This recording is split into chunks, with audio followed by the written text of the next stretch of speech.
കണ്ണൂർ, തലശ്ശേരി, കണ്ടിക്കൽ വ്യവസായ മേഖലയിലുണ്ടായ തീ നിയന്ത്രണ വിധേയമാക്കാൻ കഴിഞ്ഞെങ്കിലും കനത്ത പുക ഉയരുകയാണ്. ചിലയിടങ്ങളിൽ ഇപ്പോഴും ഉയരുന്ന തീ അണയ്ക്കാനുള്ള തീവ്രശ്രമത്തിലാണ് ഫയർഫോഴ്സ്. വെൽഡിംഗ് ജോലികൾക്കിടെയുണ്ടായ തീപ്പൊരിയാണ് അഗ്നിബാധയ്ക്ക് കാരണമെന്നാണ് നിഗമനം. തൊഴിലാളികൾ ഉടൻ പുറത്തിറങ്ങിയതിനാലാണ് അപകടം ഒഴിവായത്. അഭിജിത്ത് മുഴക്കുന്ന് സംഭവസ്ഥലത്തുണ്ട്. Abhijith Muzhakkunnu, good morning. പുക പടരുന്നതാണ് കാണുന്നത്. ഈ പ്ലാസ്റ്റിക് ഇപ്പോഴും കത്തുകയാണോ?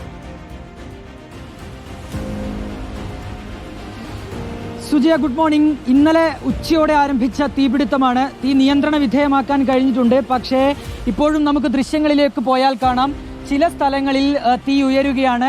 ഫയർഫോഴ്സിന്റെ കഠിന പ്രയത്നമുണ്ട് സുജയ. വെള്ളം പമ്പ് ചെയ്യുന്നത് നമുക്ക് കാണാം. ഈ മേഖലയിലുള്ള നിരവധി ഫയർ സ്റ്റേഷനുകളിൽ നിന്ന് യൂണിറ്റുകൾ എത്തുകയും തീ അണയ്ക്കാൻ ഇന്നലെ ഉച്ചയ്ക്ക് തന്നെ ശ്രമം ആരംഭിച്ചതാണ്. രാത്രിയോടുകൂടി തീ നിയന്ത്രണ വിധേയമായി. പക്ഷേ കറുത്ത പുക ഇങ്ങനെ അന്തരീക്ഷത്തിലേക്ക് ഉയരുന്നതാണ് നമുക്ക് ദൃശ്യങ്ങളിൽ കാണാൻ കഴിയുന്നത്. ഇത് ഈ ബൈപ്പാസിനോട് ചേർന്ന് തന്നെയുള്ള പ്ലാസ്റ്റിക്കുകൾ പൊടിച്ച് കയറ്റി അയക്കുന്ന ഒരു കേന്ദ്രമാണ്. 30 വർഷത്തോളം പഴക്കമുള്ള ഒരു സ്ഥാപനം കൂടിയാണ്. അവിടെയാണ് ഇന്നലെ ഉച്ചയോടുകൂടി തീപിടുത്തമുണ്ടായത്. വെൽഡിംഗ് ജോലികൾ പുരോഗമിച്ചു കൊണ്ടിരിക്കുകയായിരുന്നു. അതിനിടയിൽ തീപ്പൊരി ഉണ്ടായി എന്നുള്ളതാണ് നമുക്കറിയാനായി കഴിയുന്ന കാര്യം. അവിടെ തൊഴിലാളികളൊക്കെ ഉണ്ടായിരുന്നു. 40ഓളം തൊഴിലാളികൾ ഉണ്ടായിരുന്നു. അവർ ഉടൻ തന്നെ പുറത്തേക്ക് ഇറങ്ങിയതിനാൽ വലിയ അപകടം ഒഴിവാവുകയും ചെയ്തു. ചേട്ടൻ നാട്ടുകാരനാണോ? എന്താ സംഭവിച്ചതെന്നായിരുന്നു? വെൽഡിങ്ങിന് എന്തോ വർക്ക് ചെയ്യുന്ന സമയത്ത് സംഭവിച്ചതെന്ന് പറഞ്ഞു. വെൽഡിങ് വർക്ക് ചെയ്യുന്നത് നല്ല സ്ഥലമുണ്ട്, വലിയ സ്ഥലമുണ്ട്, ഒരു ഏക്കറക്കട സ്ഥലമുണ്ട്.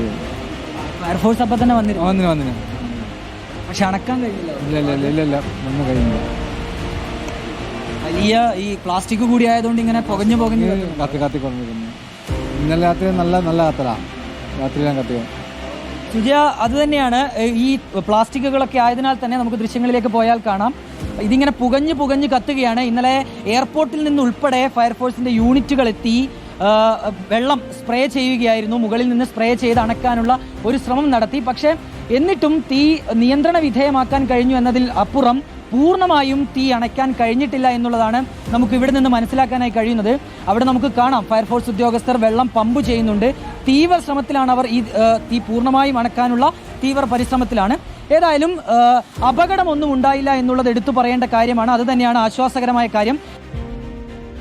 ഓക്കെ, അഭിജിത്ത് മുഴക്കുന്നാണ് കേന്ദ്രം മാത്രം നൽകിയത്. കനത്ത പുക ഇപ്പോഴും ഉയരുകയാണ്. ചിലയിടങ്ങളിൽ തീ കത്തുന്നുമുണ്ട്.